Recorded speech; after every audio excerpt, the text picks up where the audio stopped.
up, guys? It's your boy Sports Runs on Diesel here. Welcome back to another episode, and today is finally the video we've all been waiting for, my NBA All-Decade team. And let's just get right into it. I'm not going to go into exclusive detail because it's pretty obvious who should be on this list, even though I do have an honorable mentions list. But let's get right into it. The starters are real obvious. Curry, Harden, Kawhi, LeBron, Durant. I mean, I understand Kawhi Leonard is in the air. He's only had 3 All-Stars, 3 All-NBAs. But the amount of consistency, not only on the offensive end, but on the defensive end. I mean, offensively, he was not there in his early years, early in this decade. But he has come up to be a superstar, as we've all come to know and see with him in Toronto, leading them to a title. I mean, against the Golden State Warriors. Forgive me, my voice is a little off here for a moment. A little bit, I don't want to say I'm under the weather, but, a little bit short on breath here. But Kawhi is the only one, 2-time Defensive Player of the Year in the decade. He's the only debatable person on the starters on the All-Decade list. I thought about I could have easily put Anthony Davis in there. I could have put all sorts of people in the starting lineup, but Kawhi Leonard has stood out to me the last 4 years. And he started sticking out to people when he was on San Antonio, when he won that Finals MVP, when they beat LeBron James and Dwayne Wade and Bosh in Miami in the 2013 Finals. So, excuse me, not 2013, 2014 Finals, excuse me. So that it's pretty obvious.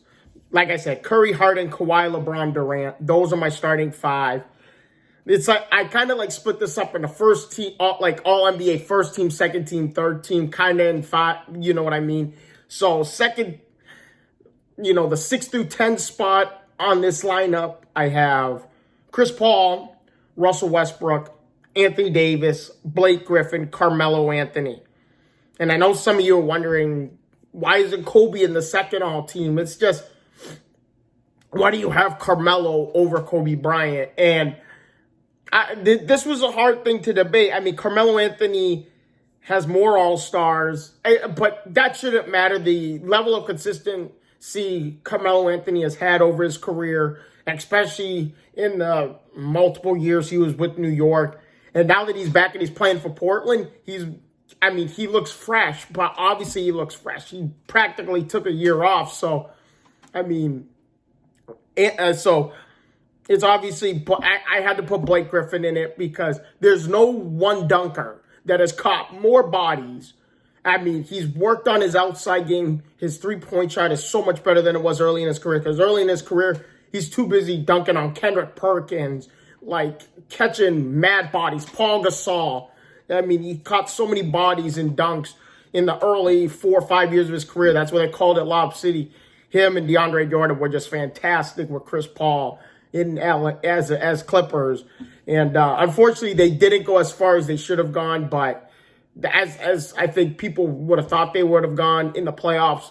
But that just shows you the kind of level the Western Conference is and how it has been the last 15 years. Because, honestly, you have to have at least 7 to 10 games over 500 to even be in the playoffs. I remember not too long ago, a Phoenix Suns team went 48-34 in regular season and missed the playoffs by 1 game. So anything, you have to be so good in the Western Conference. And, moving on from all that, but all these players are in the Western Conference right now, except for Blake Griffin. Blake Griffin is in with Detroit, but that's my NBA second, 6 through 10 spot. Paul, Westbrook, Davis, Blake Griffin, and Carmelo Anthony. Excuse me. And then our last 5, 11 through 15, Kobe, Dwayne Wade, Dirk Nowitzki.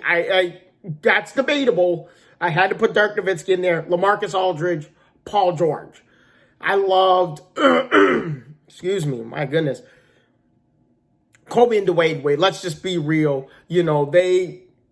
Kobe only played the first 5 years, pretty much the first half of the decade, even though one of his last seasons from 2011 to 2016 was, I think he tore his Achilles. Yeah, I believe he tore his Achilles one of those years. So he was out for a while. Dwayne Wade, I had to put him in there. Dwayne Wade has been the level of, and I keep using this word, consistency. There was so much consistency. All these players that I put on this all-decade team, there's so much consistency throughout it. These guys are year in and year out the favorites in terms of being an all-star. But there's all sorts of other players in the league that could have been on this list and didn't make it. But like I said, Kobe, Wade, Dirk had to be on the list. You're talking over 31,000 career points, over 11,000 rebounds in his career. What can there's not, to play over 20 years in the league, that says a lot. I could have thrown but I would have thrown Vince Carter on this list. Vince Carter, he's been on the decline the last 5 years, but it's great to see a player who's actually played in 4 different decades. No player in NBA history can say that. LaMarcus Aldridge, been nothing but consistent in his years with Portland.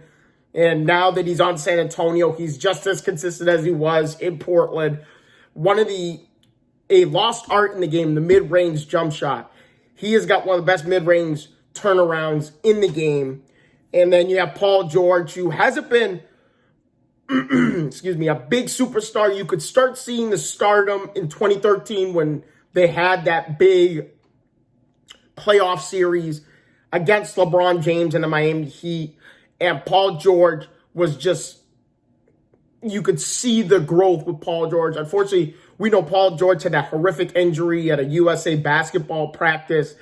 And to see what Paul George is like, the confidence, Paul George, even though I know, guys, Paul George had a horrible shooting night against the Philadelphia 76ers last night. I understand that. But Paul George, the stardom, I see this level of consistency with Paul George for the rest of his career. And, there's other honorable mentions on this list. The honorable mentions on this list, I just did 6 of them because, I could go on and on and on with the honorable mentions. There's Giannis Antetokounmpo. He's only had 3 All-Stars, 3 All-NBAs, and that's the last 3 years of the decade. So, for me, I could have put Giannis on this list, but I can tell you right now, Lord willing, he stays healthy, he's going to be on the 2020 decade team, the 2020s decade team. I can guarantee you that. Dwight Howard, I could have put on this list. The level of consistency he's had, even though, Kobe Bryant said it to him in the middle of a game in 2009, you're soft. And it was, Dwight Howard, one of the best rebounding big men in the last decade. He had multiple I think he had 4 seasons where he led the league in rebounding. For quite some time, he averaged over 13 rebounds a game. I think it was like 6 or 7 straight seasons. He averaged over 13 rebounds a game. Dwight Howard could have been on this list. Damian Lillard could have been on this list. Damian Lillard's been a star the last 2 or 3 years, but you could tell once he was drafted by Portland. And by the way, if Damian Lillard gets all his cards together and stays healthy, he could be the 4th player in NBA history to average 20 points or more in every season of his career. The only other 3 players to do that so far, 1 other player is active. LeBron's 1, obviously. Well, actually, Damian Lillard could be on that list. But, the other one is Kevin Durant. I should say 2 players are still active with Lillard. LeBron, Kevin Durant. Those 2 guys have averaged over 20 points a game for a season, every season for their whole career. Damian Lillard could be on that list. I'm trying to remember what he averaged in his rookie season. He might not make the list in terms of that, but a very select company. Jordan and Will Chamberlain are the only other 2 players, and we could have 3 players in this generation of guys that could do exactly what I'm saying they're going to do. So Lillard's on there. Jimmy Butler I could have put on there. The years he had in Chicago. Then he went to Philly. That didn't work out. And let's be real. Philadelphia misses Jimmy Butler and J.J. Redick. They have no shooting identity on that team. Yeah, I know. Joel Embiid shoots 33% from downtown. Oh, Tobias Harris, Josh Richardson. I'm talking about someone who is a consistent shooter. Court Montz is really the only shooter on this team, and he doesn't get a lot of minutes already. And but if you're the 76ers, you need to play to your strength, and that's what they did last night. They played to their strength, going to the rim. Ben Simmons driving to the rim, kicking it out for threes, or finding Embiid for a mid-range shot, or Embiid, rim running, getting layups, getting dunks. I mean, Embiid played fantastic last night. Ben Simmons played fantastic last night. It was a little bit disappointing in the Clippers' defense, but there was just too much Simmons, too much Embiid in this game.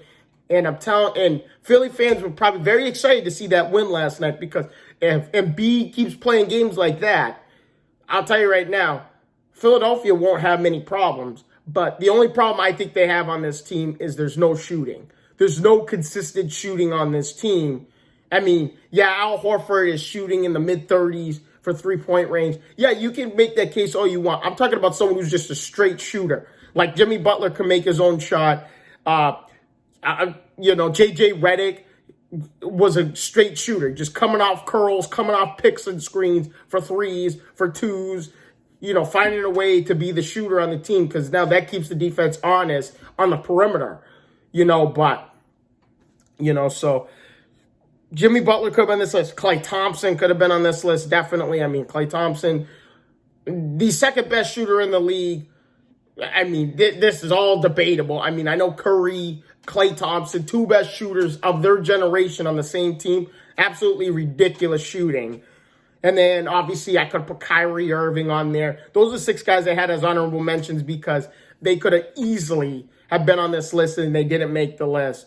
But, I mean, what else can I say? But you know what else I'm going to say? And I'm going to kind of go off on I'm going to go off subject on the all-decade team. What is up with the NBA All-Star game this year? 9 new players are playing in the All-Star game. Like, no offense to Bam Adebayo and Sabonis. No offense. These guys are averaging 16 and 10, 18 and 9. Any power forward and any center in the league can average that. You don't need to be a rocket scientist, or you don't need to be you need to be a decent big man. Anyone can be a decent big man and put up those numbers. Bam Adebayo, I understand he's on an exciting Miami team who's catching not just the Eastern Conference, but the league by storm. They're playing fantastic for a team that's very young, and Jimmy Butler's been a perfect fit for them. But, I mean, Bam Adebayo and Indiana's been playing well, too. And Victor Oladipo just came back, and that's going to be great for Indiana going into playoff time. But I'm sorry. I think these 2 guys should not be on that. I should not be an All-Star. I'm just going to be real with that. Like, let's just be real. I mean, Rudy Gobert deserves to be an All-Star. He should be an All-Star last year, 2 years ago. He should be an All-Star almost every year. He's led the league in blocks almost like 4 or 5 years in a row. So he's been 3-time Defensive Player of the Year. I think I'm glad to see Rudy Gobert get on that list. Tatum's on the list. But there's all these snubs. Jaylen Brown. What about Devin Booker? Devin Booker's averaging like 27 a game. Nope. Like, I get Trae Young. Trae Young should be a starter. He's top 10 in points and assists a game. But the problem is he's on one of the worst teams in the league. But he's one of the most exciting players to watch, because he's like Curry. He's shooting it from the logo, and Lillard. They're shooting him from the logo and making it like nothing. So, I mean, like I said, Booker, Jaylen Brown, Bradley Beal is averaging 26 a game. I mean, there's so many players. Karl Anthony Towns. We're forgetting all these players that were on the team last year and are getting snubbed this year. But, I mean, so the All-Star game is going to be different this year. I hear they're doing some rules in the fourth quarter. The team that makes it there's no more clock. The team that makes it to a certain point limit wins the game.